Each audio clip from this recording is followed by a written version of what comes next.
So we're very excited to still be working, and I guess working coaching basketball, because had we not advanced, we'd be shifting gears to recruiting and scheduling and getting the guys academically finishing up and start talking about who's going to the draft and all that stuff. But that gets to put off for another week or two, hopefully. So, anyways, we're very excited about still being alive in this tournament. Very grateful for the incredible response that we've felt from our Auburn family and faithful. It's just been wonderful. It means a lot to us because it means so much to everybody else. Just a quick recap. I think that we knew going in we had a tough draw in that first game. We were the only 5 to survive the first round. We knew Mexico State was going to be a really, really good team, and they were. We may not have played our best, but they had a lot to do with it. And certainly we're fortunate to be able to survive and advance, because we didn't close the game well at all. We made a lot of mistakes and could have cost us. We were tired after 4 games in Nashville. The travel, the time change, the altitude, the early morning start. We were tired. I mean, it was not going to be an excuse had we lost, but it would have been a factor. And then it was interesting how everybody talked about the quick turnaround playing on Saturday night, and it felt like an eternity from when we played New Mexico State on Thursday morning.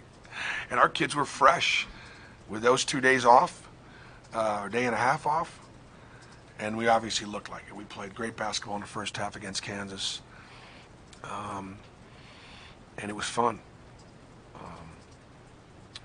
Offensively, in the second half, we continued to attack and we continued to score, but our defense was not very good. Our second half defense was not good in Utah in both games, and that's going to have to change. Because if we could give up 98 points in the second half against New Mexico State and Kansas, then North Carolina can score 70.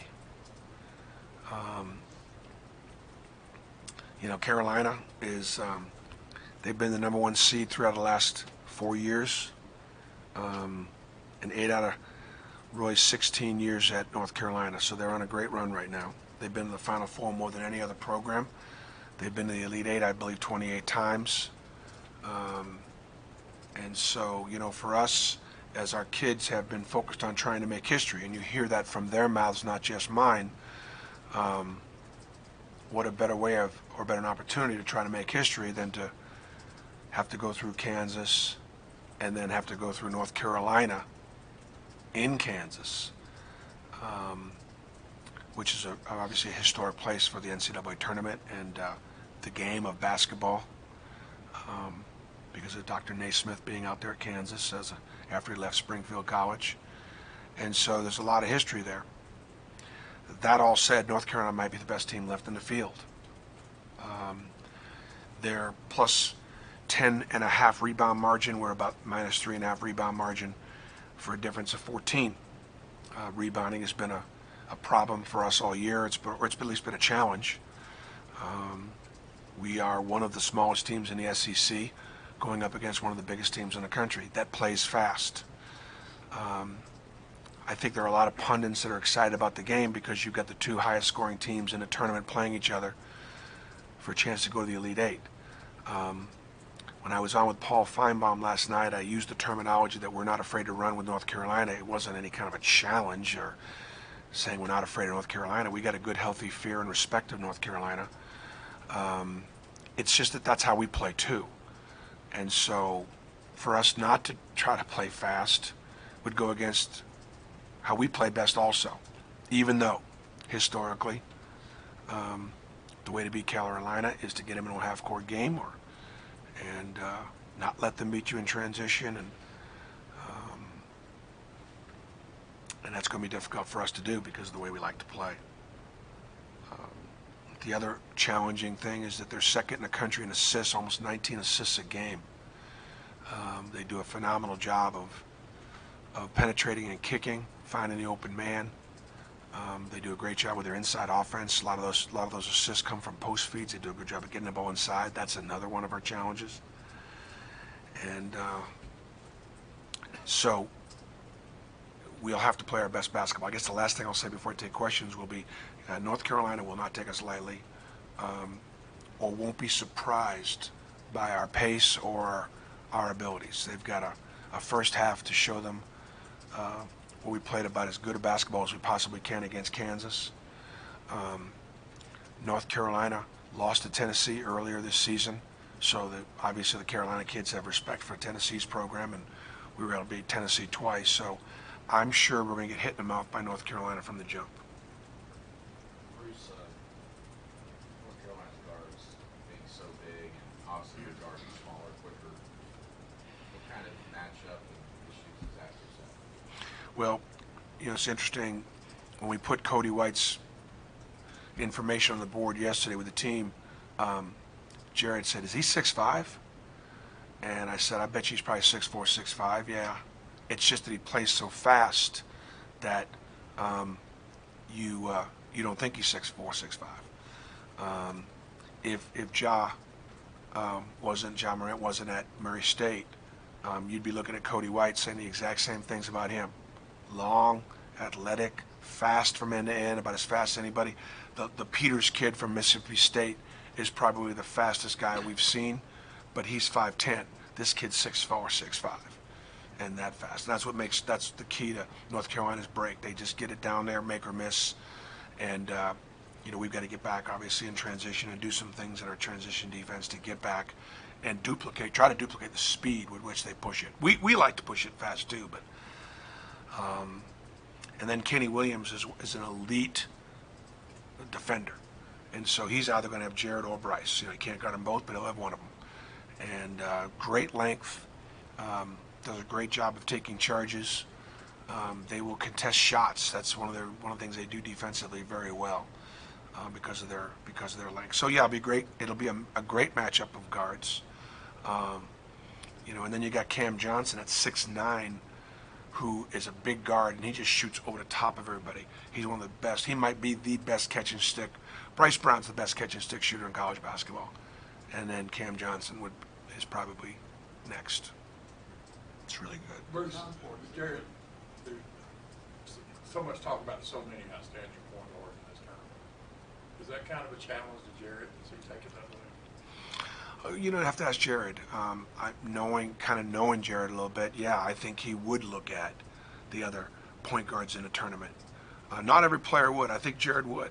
I think he would size them up and see who's still left, and be reminded that he was not on the Bob Cousy list for the best point guards in college basketball, and so he's trying to play his way into that conversation.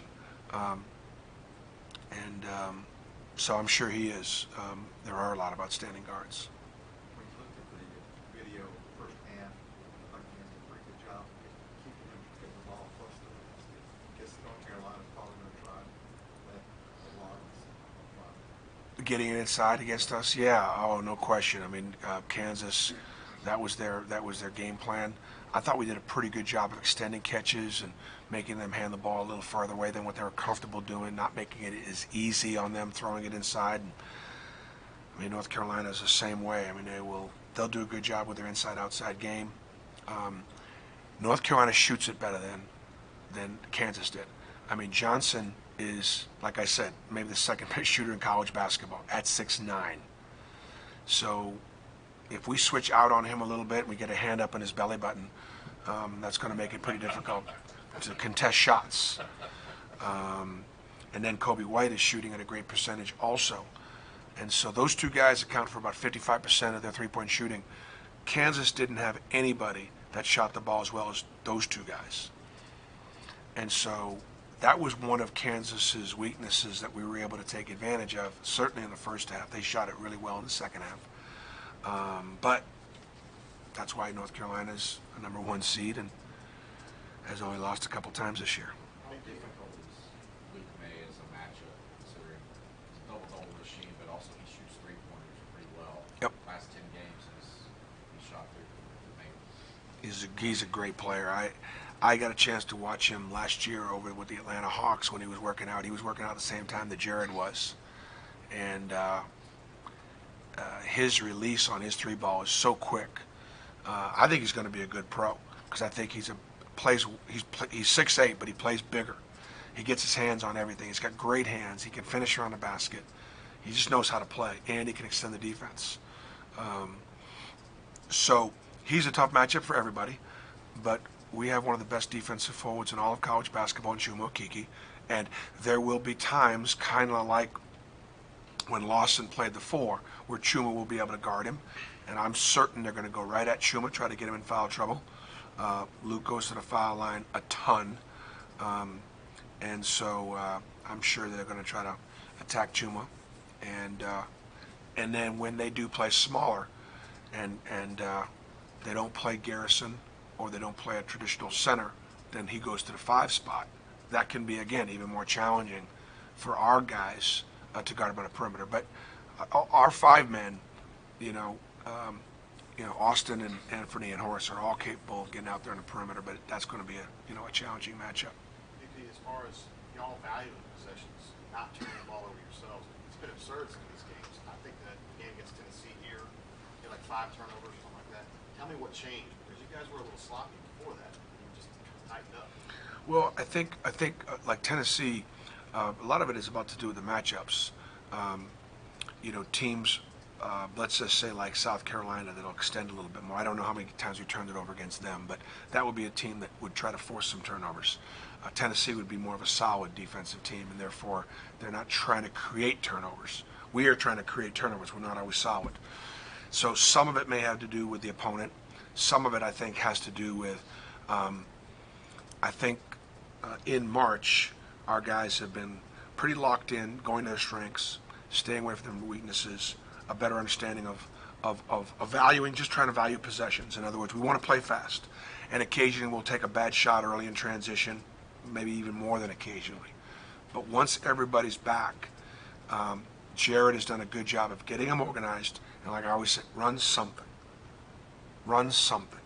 And it doesn't matter what it is. And I think we've done a better job of that. You said the other night that, like Bill Belichick and Tom Brady, you believe that you wonder if Bill Belichick sits back and thinks that Tom Brady's smarter than Right. you said you think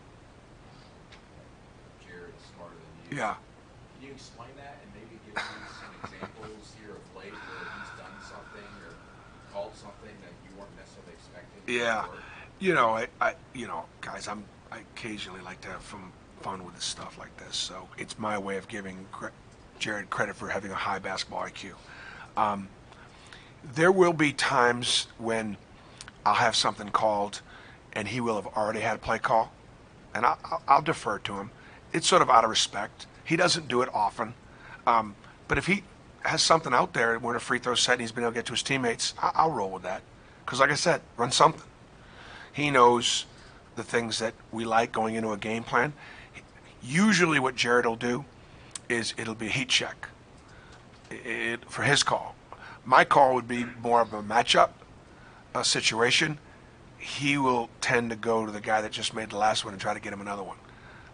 Not trying to give the scouting report away, just being honest. I mean, it's just, and so my way of trusting him is to go with his call. His way of trusting me is to go with my call, and that's sort of an example of, I guess, now, the difference at quarterback and head coach is, I guess, Brady has an opportunity when he goes to the line to check out of a play. Jared does not have that ability. Marquise Daniels was the best player in the last Auburn team to make the Sweet 16. Is he a guy that, since Charles Barkley's working, is he a guy that you can use as a resource to maybe address the team and talk about that experience? Marquise? Yeah. Well, I think Marquise has been a tremendously stabilizing influence on our team. And that stuff a lot of stuff goes unnoticed. For whatever reason, Marquise was bought into what we do. Now, whether he was actually bought in or not, I don't know. But I do know that he knows the importance of being bought in for the players. Um, there's a lot of ways to skin a cat, and I've always said my way's not the best way. But as long as we can try to get on the same page with it.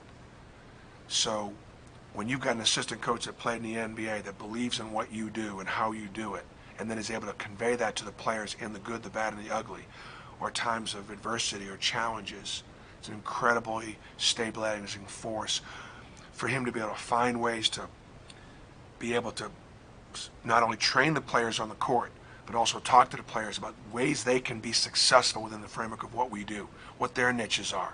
And Marquise and I have been really consistent. He's a great listener, and he delivers a really consistent message. Yet at the same time, he's a player's coach.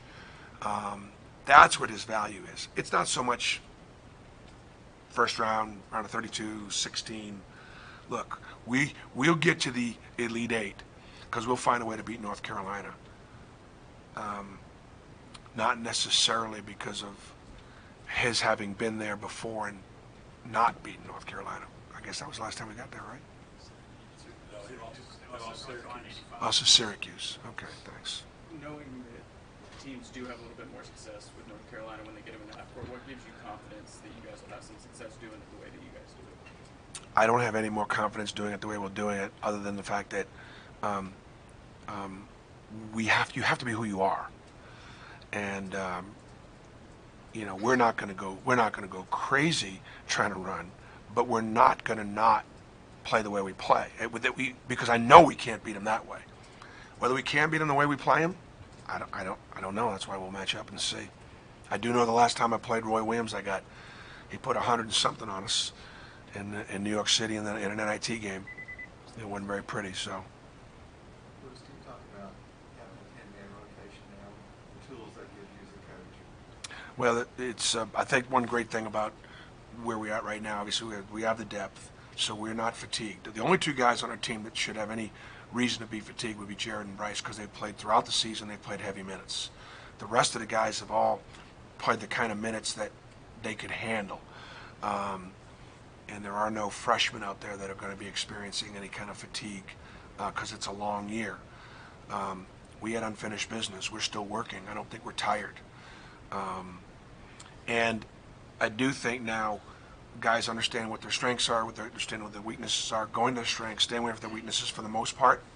If we continue to do that, we have a chance. If somebody decides that they're going to go out there and try to be somebody that they're not at this time of the year, that's going to compromise our ability to advance. And the players know that. Whether that happens, trust me, it can happen, because I want them to be aggressive. But that's kind of why we're playing better basketball right now. I think our guys trust each other, rely on each other, and they know what to do and what to stay away from. Have you seen a Roy Williams team that's as rare or oriented as this one? I mean, he's always had an All-American center that you could throw it into. But Luke May's still a guy you can throw it into. Garrison will still do a great job in the offensive glass and finish around the basket and get fouled. He's got some younger guys that can really play inside. But look, every coach's job is to play his best players. And so when Garrison starts, he plays a great role for them. But when he's not in there, they go smaller. When they go smaller, Luke May at 6 moves to the center at 6'8".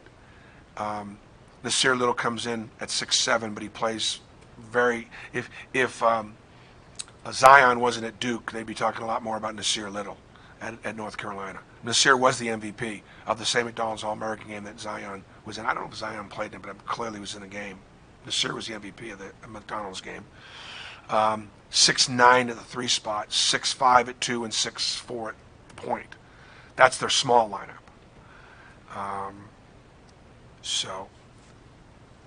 But they obviously they shoot it well from the foul line. They get there a lot. They shoot it well from 3, and they've got enough inside outside. Is that height difference? That huge height difference? What's that? The height difference. Is that something that your guys will probably have to adjust to as the game gets going? Yeah, but I think I would say more as much on the perimeter as at the rim. I think at the rim, I would say the one thing they don't have would be an elite shot blocker. I think they can score inside fine, but they've got elite shot contesters. I mean, there will be a different, that hand is going to come up earlier, and it's going to stay there longer against this team because of their length.